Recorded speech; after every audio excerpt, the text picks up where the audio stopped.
Kita tengah lepak-lepak tepi jalan, mari orang seorang, 2-3 orang colek kita, buat pergi ke hotel mingkot. Heret masuk dalam bilik, ada perempuan lawa seorang, umur 17 tahun, daripada Sweden. Contohnya lah, faham tak?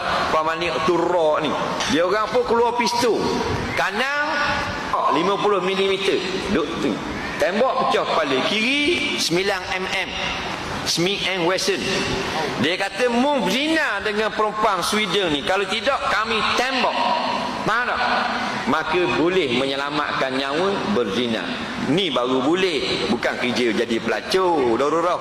Faham? Ni baru darurah.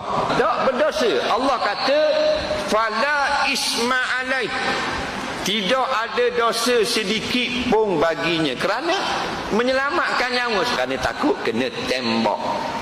Sedap saja lah boleh. Habib Zina katanya penjenayah, terima kasih, kalau tidak memang saya tembak sungguh awak.